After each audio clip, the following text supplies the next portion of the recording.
penses? Ah bah j'adore. Non mais alors, tu parles de... Ah la saison exceptionnelle. On termine sur un Stade de France. Apparemment c'est le dernier. Alors on va essayer d'en profiter au maximum. J'ai juste un peu peur de la température, il fait assez chaud, on se caille mais c'est assez chaud pour la glace. J'espère juste que le temps sera assez bon et qu'il n'y ait pas trop de pluie ce soir, qu'on puisse en profiter. La piste n'est pas très large, il y a des énormes blocs de béton sur les côtés, ce qui veut dire qu'à tout moment on peut taper, etc. C'est assez excitant de partir là-dessus quoi. Voilà. Et puis c'est magique l'enceinte du Stade de France. Bah oui, le Stade de France, pour moi, je suis né en 85, ça reste le 12 juillet 98 quoi, j'ai connu. Je me sens un peu vieux quand j'en parle à plein de gens, je dis putain le 2 juillet ils étaient pas nés. La plupart des pilotes avec moi ils étaient pas nés en 98 là. Alors le dindon que vous entendez derrière c'est Stéphane Plaza qui fait du bruit. Attendez, venez on va le voir. Bon. Mais pourquoi tu fais ce bruit là? Bah je commence à mettre la pression dans la tête des gens. Ce qui est important c'est que psychologiquement ils soient plus faibles que moi. Et là nerveusement ils commencent à être fatigués. Alors, tous ceux qui veulent que Stéphane fasse leur répondeur, il adore faire ça, il prendra le temps. Ça prend 12 minutes par personne, il n'y a pas de souci. Bon, et sinon, alors, ta saison, toi, comment ça s'est passé pour toi? Ah bah alors, ma saison, moi j'en ai fait que 2 cette fois-ci. L'année dernière j'en ai fait un peu plus. Là, avec l'emploi du temps, c'était un peu plus compliqué de trouver 2 week-ends complets.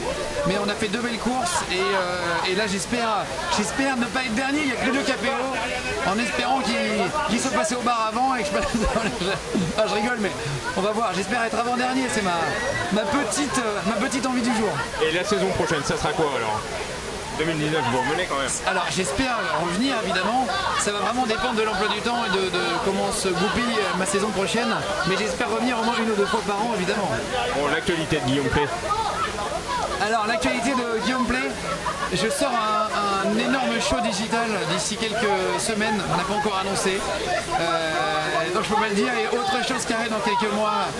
Enfin, je travaille sur un très gros projet depuis 2 ans et voilà.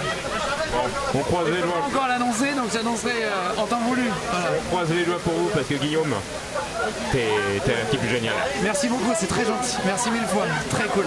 Merci à toi. Profitez bien. Allez voir Michel. Ils vont souhaiter les condoléances à Michel. Là maintenant tous les gens vont dire mes condoléances parce qu'il va perdre. Donc je vois toutes les personnes. Comment ça se passe pour vous? Stéphane Plaza ici, Stade de France, magique. Magique. Alors j'étais venu tirer un penalty, je l'avais tiré sur la barre et après il était rentré. J'espère que la voiture je vais pas la mettre sur la barre et qu'elle va rester sur la piste.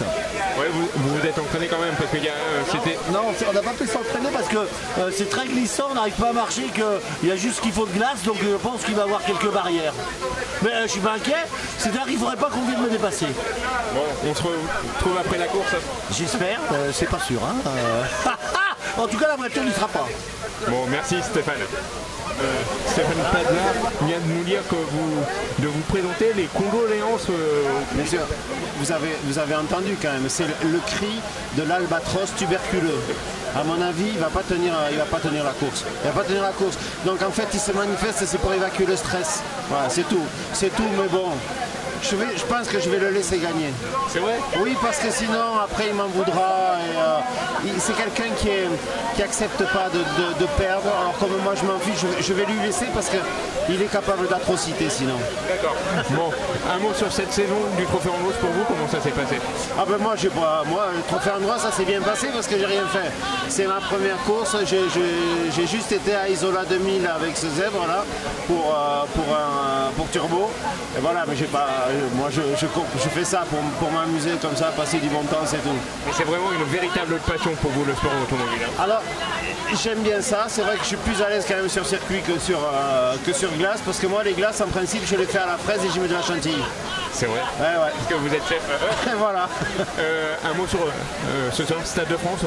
Un endroit magique quand même. Bah, c'est un endroit magique et puis c'est un événement exceptionnel aujourd'hui, puisqu'a priori, c'est la dernière course sur glace au monde hors montagne. Donc on vit un grand moment. Historique en plus. Historique, je suis content d'y être. Bon, Michel Saran, est-ce qu'on peut faire des comparaisons avec la voiture et votre métier de cuisinier? Oui, je crois qu'il faut beaucoup de concentration. Comme pour beaucoup de choses, il faut beaucoup de concentration parce que l'erreur est vite fatale. Donc c'est au millimètre, c'est l'assaisonnement, la cuisson, c'est vraiment millimétré, le pilotage aussi. Vous avez un rituel avant de monter sur la voiture ou même en temps... Moi j'en ai un. Non, moi vous savez, je fais ça une fois de plus pour m'amuser, donc j'ai pas de rituel, j'ai pas de pression, c'est que du bonheur. Bon, rendez-vous tout à l'heure. À tout à l'heure, oui. Je vais te laisser gagner. Allez dire mes condoléances à Michel.